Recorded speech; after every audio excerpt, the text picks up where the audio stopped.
Welcome to Parenting Teens with Dr. Cam, where we tackle the challenges of raising teenagers without the drama. I'm your host, Dr. Cam. Let's get on with the show.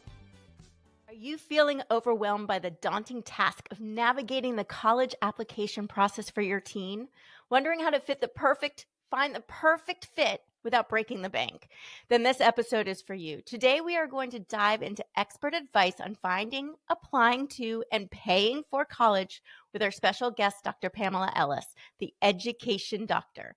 Dr. Ellis has helped over 1,000 families successfully navigate this journey with a whopping 95% admission rate to top choice colleges and an average scholarship of $75,000. Dr. Ellis, welcome to the show. Thank you. I am so excited to talk with you, and I hear that you have personal interest in this. I am personally interested in this. My daughter is in this process. So tell us first a quick little backstory. What got you interested in college application process? Actually, it all started with becoming a mom and trying to figure out how to help my kids through their educational journey. And that obsession just got so bad that I went back to school to get my doctorate degree. And my research work is around high school to college transition. So what supports students as they are navigating through high school and going on to thrive in college. And so this is really my life's work and my calling. And so that's how it all came about.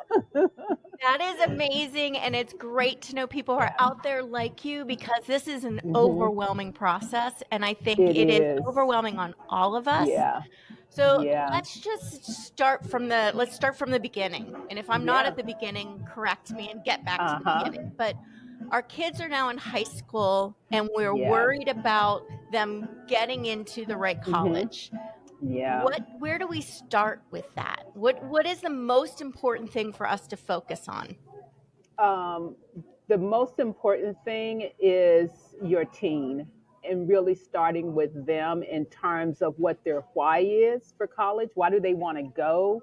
And also, I would say starting with some assessments, some interest inventories to help them with really thinking about what it is they want. Because I think so many times we start in this process with the colleges and starting with, oh, I like that college and this is a brand name, so I like that, or it's close by, and so that's the college for me. But it's like, no, what is it that you want? Why is it that you even want to go? Because that's going to then help determine everything else. So, Dr. Ellis, this is right here the first obstacle, because this is what I hear from a lot of parents. They have an idea of where their child should go and what type of degrees their child should get to set them up for the future. But their child has zero interest, not only in knowing what they want to do, but in even doing anything right now. And we're worried about their grades and they're not motivated and we're scared they're not going to even get into a college. What do you tell that parent? Yeah. I don't know how much I would change what I said, Dr. Cam, because it's still going to be, it has to come from them. It has to come from them. And as much as we may want to force their hand or tell them, what to do, it has to come from them. And I would say one of the things that can make a big difference is finding help and having a mentor, a coach, someone else that they will listen to, because we all know, and I know this as a parent especially, kids hear things differently from their parents than they do from a third party. And so if there is a mentor at school, a coach that they are currently working with, if they're on the team, for example, if you can partner with them and get them to serve in a mentoring role in that regard, as far as finding out what it is they want to do, you may be surprised in terms of their interest and their motivation as well. Because I find it out, when I'm working with students, because I hear one thing from their parents, their parents are saying, oh, they're not interested in anything. And we meet and we talk and they do the assessments, they'll read aloud, but they're not going to do that with their parent Right. in most cases. And so you hear things differently. Yeah. And even if they have a counselor at school, their counselor at school definitely has some assessments and interest inventories that they can take in their office and actually help them with interpreting it. Yeah. I want to emphasize this is getting a mentor to help them figure out what they're passionate in, not to Hmm. push them to do what you need Right. them to do to get into a college. Right. Exactly. That's a hard Exactly. one for parents to let go of. Or It even is. and parents will say, Hmm. "So what? I just sit back and let them fail and not do what they need to do because now they're not going to get into the college because they're not doing what they need to do." Yeah. Yeah. And I think letting go is definitely the hardest part of the high school years is Yeah. letting go. And, so many times what I'm sharing with parents is that your teen owns the process. Whether you like it or not, they do own the process. And much of what I'm doing in those years that we're working together is about partnering with the parent so that they do let go and Yeah. trust their teen. Because when you see your teen procrastinating, always behind on things, turning in late assignments, you're thinking like, really? Really? They're going to own it? And I still say yes. And, Yeah. I'll have to share with you this story of, my oldest, because he was huge on procrastination. And what he did in the process in senior year, he decided he was going to apply to, one college early action and another public university early action. And that was it. He was done. He Mm, was done, just checked out it's a lot. after that. And that was like pulling teeth to get that Yeah. done. But nevertheless, come December 15th, he didn't get admitted. He was deferred. Mhm. And it was a scramble. It was a scramble. And as much as I wanted to just Right? wring his neck, we canceled all of our plans over the holidays. And he just had to do everything last minute. Yeah. And, as on New Year's Eve, New Year's Day, he's still working on applications. Yeah. He's And working on them, not you. not me, not me. But I mean, it hurt us all because we Mm. had plans to Yeah. travel, to do something for the holidays, and we didn't get to do anything that year. Yeah. Nothing. And I desperately wanted to step in.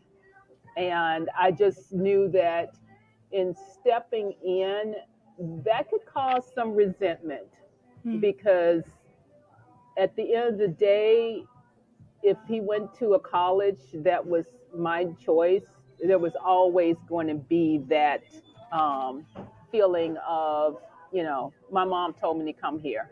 Yeah. And I just didn't want that. I really didn't want that for our relationship. Yeah. It And kind of so kills motivation too when they're doing it not because they want to do it. it does. It does. Yeah. And, I had a talk with a parent this just a few months ago. And, I just told them, it's really not worth it because he wanted his son to apply to a couple of different colleges. And his son had no interest whatsoever. Yeah. No interest whatsoever. And he had applied to several other colleges, but just not the ones that, his dad wanted him to apply to. And, we had a long talk about it. And I just said, it's not worth it. The relationship that you have with your son is just not worth the bickering about where he's going to apply. Yeah. And he will have some good options. And, I've seen his essays and we've worked together on these applications. And I feel confident that he will have good options. And so you just have to let it go. Yeah. So let's say, and this is where we're at. My daughter's actually extremely motivated, Mm-hmm. thankfully, but she's Yeah. always owned. I've always let her own everything, Mm-hmm. right? And so she has taken great ownership. So she's out there applying, um, but it's tough. So and Yeah. it's a lot of work. And Yeah. how do I, as a parent, support her? What can I do to just Mm-hmm. be there for her? And what Right. information can I help her with, not help her with, but kind of give Mm-hmm. to her to help her on her journey? What does she need to focus on? Yeah. Well, things like travel arrangements. That's something that definitely you can help with. Yes, she may fill out the RSVP on the college's website for the travel, but even, assisting with that in terms of the travel arrangements, that's a great place where you can help. When you do go on any visits, having questions prepared, and I would say doing the tour separately if you can. Really? Yes, I would. Uh-huh. Because the thing about it is, you know, you will hear things differently because of the tour guide that you have. Case in point, I did a tour with my oldest when he was visiting colleges. And I mean, I was so sure that he was going to love this college. It was a big enough tour that we did separate tours. And I mean, the tour guide that I had was great. And, the tour guide did ultimate frisbee. My son did ultimate frisbee. And I'm just like, oh, wow, he's going to love this college. And this tour guide was just saying all the right things. And so at the end of the tour, we were debriefing. And I was like, so what did you think? And he said, I'm not applying here. I was like, what? His tour guide didn't have was a totally different major, involved in things that he was not interested in, and it just really tanked the tour and Mm-hmm. his interest in that college. Whereas the tour guide I had was totally different. Wow. And so just, having that different perspective, though, it meant that when he was on the tour on his own, he could ask the questions, comfortably without fear that, oh, my mom is going to hear me asking, this kind of question. And the same for me in terms of, I didn't have to worry about embarrassing him I if was I was gonna say asking that's what too we many did. questions. That's And right. so it was really enlightening. And then at the end of each tour, we would debrief about our experience. And it was always clear just the important role that the tour guides had in terms Wow. of influencing the impressions that you would have of that college. Yeah. So that's what I would recommend. And, I don't recommend that parents contact the universities. And so, the other things that they can do are more related to helping their teens stay organized. Maybe it's reminding, maybe it's putting up a calendar on the Mm. refrigerator of the different things that are going on, having a family calendar with the deadlines included on there. So, those kinds of things that support them with staying organized throughout the process is where parents can really be helpful. And for those contacts with the universities or contacts, with teachers to get recommendations, letting the teen Yeah. self advocate Yeah. and promoting that self advocacy by encouraging them to do it Yeah. and not doing it for them. Um, and I keep hearing they're doing it. And I think what's really important about this is the whole point of going to college, like what the value of what they're learning by doing the process is are the skills that they need to succeed in college, not the A. Absolutely. Right? It's the Absolutely. ability to self-advocate. Yeah. It's the ability to follow the deadlines and Hmm. do that. So this is your Yeah. opportunity to help them set that up, which I think is really Yeah. amazing. Yeah. So you've got a child who's very overwhelmed by this process and feeling Yeah. stressed out by it. Hmm. How do we support that child? Having a roadmap of what to do and when is the best way to make it less overwhelming.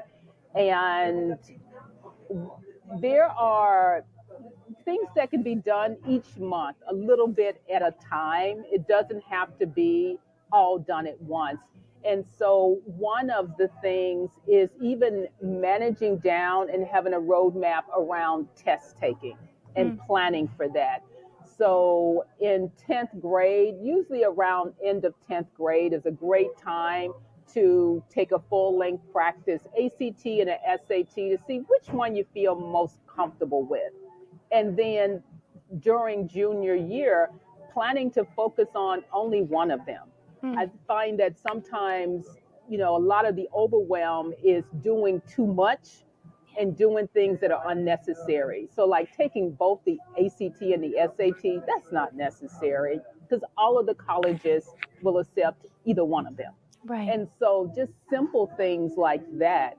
And even knowing when the application process is going to be, that's going to be in the fall of your senior year, so not to worry about that in a, in advance Right. ahead of it can help to make it less overwhelming. And another thing is, I would say knowing your transcript. So many times students don't know really what's in their Mm, transcript or have a sense for it. But even as early as ninth or 10th grade, knowing your classes, having a sense for what are the classes I'm going to be taking junior and senior year, those are some things that can make it less overwhelming. So just having that roadmap of what's ahead. I want to dig a little bit into that too, because I think the other thing I see that, excuse me, the other thing I see that's very overwhelming is Uh-huh. they feel like they have to do everything. Like, I need to take a Right. ton of AP, I need to get straight A's, I need to be in all these clubs, I need to do this and this. And Yeah. so they feel like in order for me to be Hmm. selected by these colleges, I need to Hmm. outshine everyone else, which means I have to do everything. What are the Right. things that we have to do, and what are the things that we're overwhelming ourselves with that don't matter? Yeah, absolutely. That's a great question and one that comes up so often. When it comes to activities, focus on what you enjoy.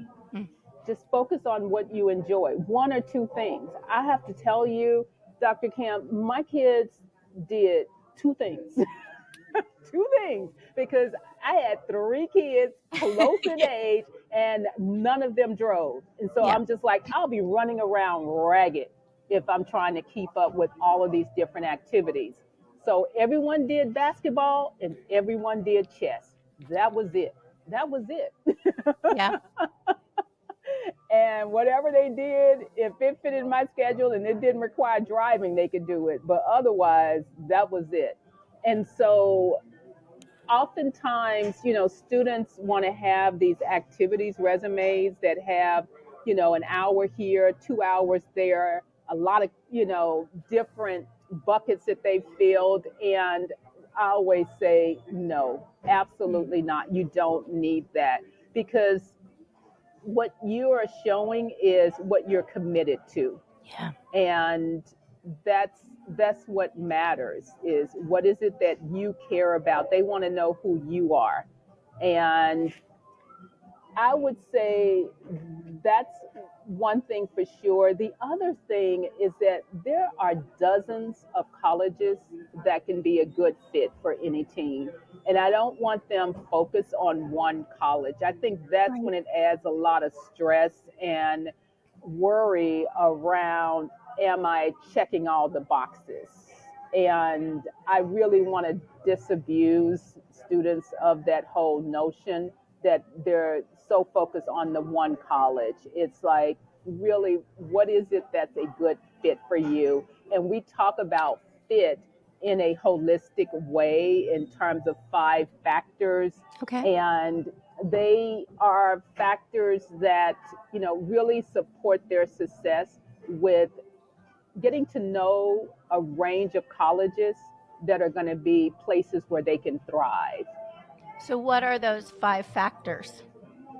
Academic, social, financial, vocational, and cultural fit. Hmm. And that's what we focus on. And when I am, let's say, working with a ninth or 10th grader, we are not talking anything about colleges. It's all about them. It's about their life skills that they're developing. It's about building their confidence. Mm-hmm. And then in junior year, we start more specifically talking about colleges. And that's all driven by some initial personality assessments. It's not starting with the colleges. Right. And so just even demystifying the process by starting with them first, I think really helps to allay some of these myths that are out there that you need to be doing a little bit of everything. Right. I think too, we have this idea of what the right degrees are and what schools are the best for those Hmm. degrees. And I heard somewhere that like 85% of the jobs that are going to be there when our kids get out of college don't even exist now. True. So how do we know what degrees are the best to get at this point? I would say the one that they enjoy Mhm. the most and do Yeah. best in. I mean, my major in college was linguistics. I mean, I think the only time I really talked about it was when I was interviewing for an investment banking job, Right.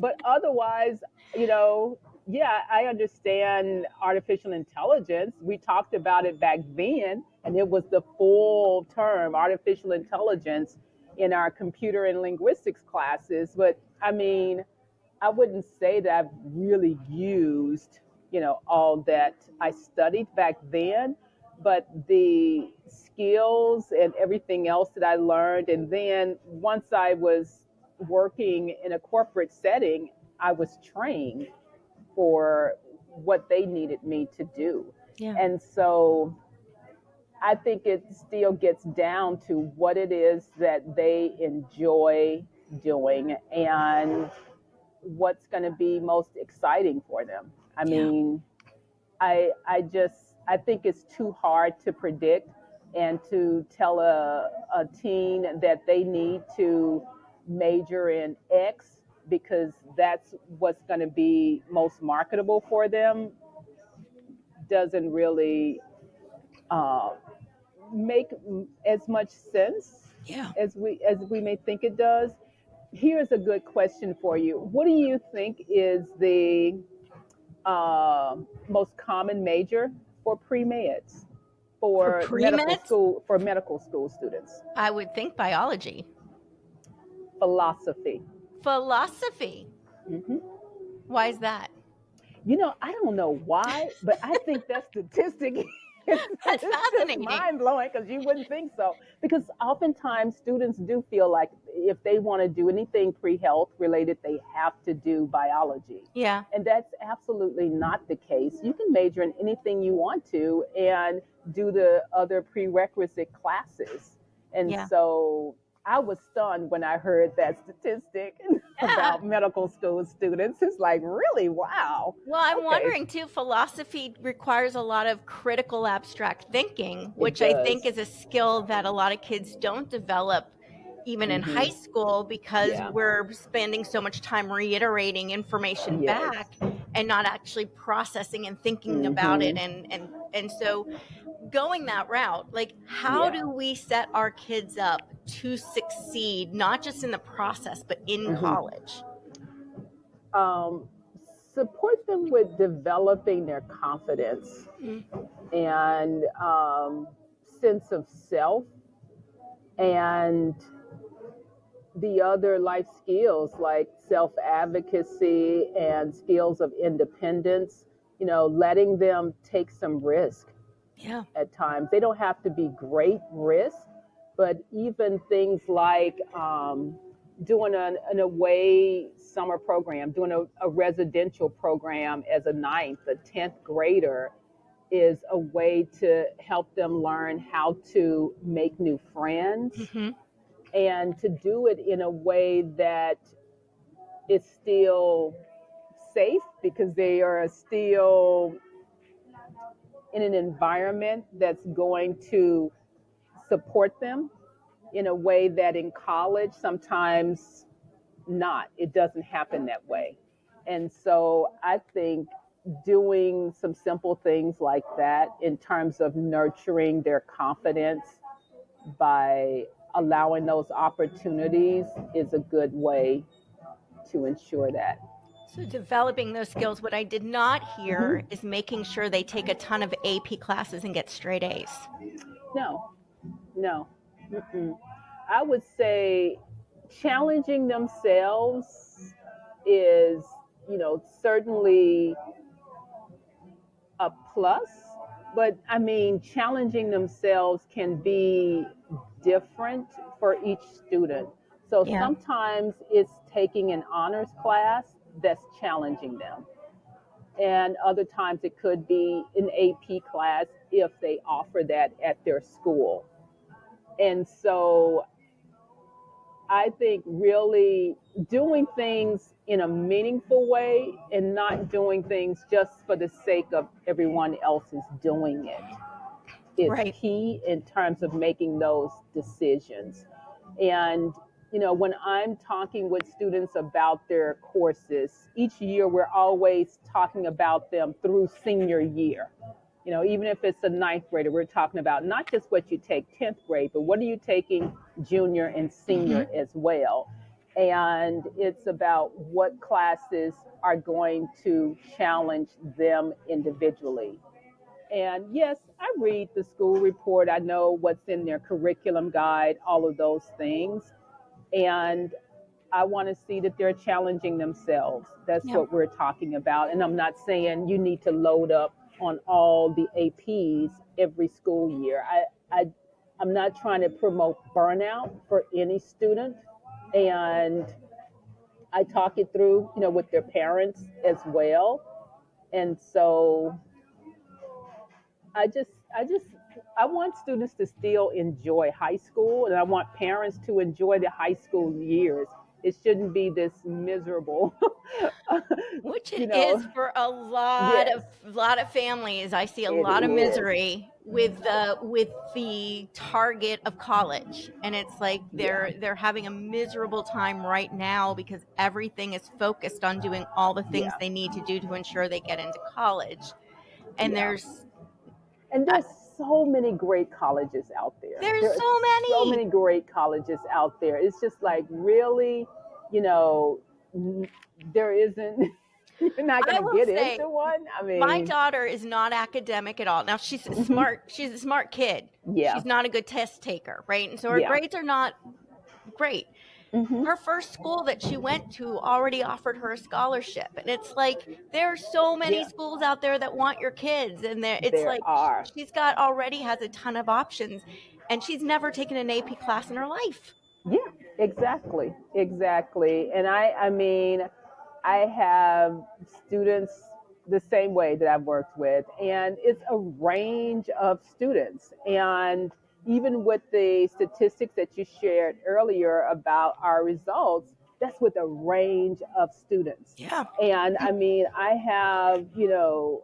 had C students who still get scholarships, still get, Mhm. into colleges. I think it's a matter of being intentional and really starting with the team first. Yeah. Yeah. And that's what so I have two questions I want to make Hmm. sure I get answered. The Yeah. first one is what can our kids do to stand out in the application process? Hmm. Because there's Yeah. stacks and stacks, right? And Yeah. then after that, how do we help them pay for it? Because I know, like, my Yeah. daughter is barely looking at, if anything, within state. Like, Hmm. she has her eye on everything out of state with Yeah. big dollar signs in her eyes. Hmm. How do we first help them stand out to get into Yeah. the college? And then once they get in, how in the Hmm. heck do we pay for this? Yeah. Um, Standing out is about telling a story that only you can tell. Mm. And that may mean sometimes digging a little bit deeper in terms of experiences and what your feelings are. Um, Oftentimes, students are guarded and they want to share what they think someone else wants to hear. And I that's not going to help them stand out because they can't possibly know what a committee of readers want to hear. And Right. so really being authentic and telling that story that no one else can tell. And that's what's going to help them to stand out. That's great. I Um, remember when I was mhm. applying for my PhD program, my essay was on my struggle with depression. And everyone Mm, was telling me, oh, don't write that. Don't write that. They're not going to bring you in. I'm like, I'm yeah. applying for a psychology Yes. degree. And you're saying Hmm. not to write about that. And then people afterwards were Yeah. like, that really resonated with Hmm. a lot of people because I was like, Yeah. I'm going to write it anyway because that's my Hmm. story, right? So I Yeah. think it's interesting what you just said is it's not about trying to guess what they want to hear. It's about being Right. authentically, your story authentically Hmm. as Yeah. possible. Yeah. That's awesome. And all of us have so many great stories in us. Yeah. We do. We do. Your second question was related to paying for college. Yes, please. And This is my biggest question right yeah, now. it is. I'll tell you what we do. So, the 5 factors of fit, Hmm. apply those factors as it relates to your daughter and then to the colleges. And really looking at a range of colleges, both in state and out of state. Hmm. And that's where the dollars are. Those are going to be the biggest dollars. Um, there are outside scholarships that are available for every grade level, and a number of them are for seniors only that can be applied to, and that's that's going to be um, your best bet as far as getting money for college. Now, here's the thing, because you're already in the process, here's the thing that I do want to encourage you to do is to negotiate your offers. Okay. How do you do Negotiate. that? Absolutely. After you've gotten all your offers, choose 2 or 3 that are top of the list and ask for more. Nice. Ask Okay. for more. Because all they can do is say no. Yeah. And oftentimes, what you find is that you end up getting more. Wow. That is amazing. Just Hmm. ask. Just ask. Yeah. I honestly probably would not have thought of that. Yeah. And that's what a lot of families don't think of. In senior year, they feel like, oh, we just have to take this and that's the end of it. But Yeah. negotiate, ask for more. Okay. That's Hmm. awesome. Yeah. Before we go, Dr. Ellis, what is one key takeaway that you want parents to have with them after this episode? The relationship matters more than nagging. Mm. That is the go-to with almost every topic we cover. And to even do that, I wasn't expecting that for the college one, Yes. right? But it comes down to that every single time. And yet Hmm. that seems to be the thing that gets Yeah. overridden by nagging. Right. Right. So the very fact of nagging and jumping in and doing all of this is actually Hmm. holding our kids back from succeeding at college. I think that's Yes. so important to hear. Hmm. Yeah. Yes. How can people find you? They need your help. Oh, absolutely. They can find me at compasscollegeadvisory.com, and I would love to connect with them. And also, I'm on LinkedIn at Dr. Pamela Ellis. So, would love to connect and answer questions and support your success. I love that. Dr. Mhm. Ellis, thank you so much for joining us today. Thank you, Dr. Cam. This was wonderful, and I look forward to hearing from your audience. Yes, and I wish I was Yes, there having a cup of coffee with you. That I looks so know, lovely right? back there. And thank you, parents, for taking time out of your busy day to spend with us. Yes. I appreciate you too. If you found this episode enlightening, take a quick second to click the follow button and forward it to a friend.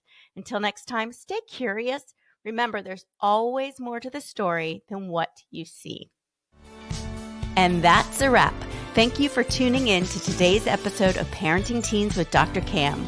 Don't forget to hit follow so you don't miss a single episode, and share the love by passing this on to a friend. Until next time, keep making a positive impact in your teen's life.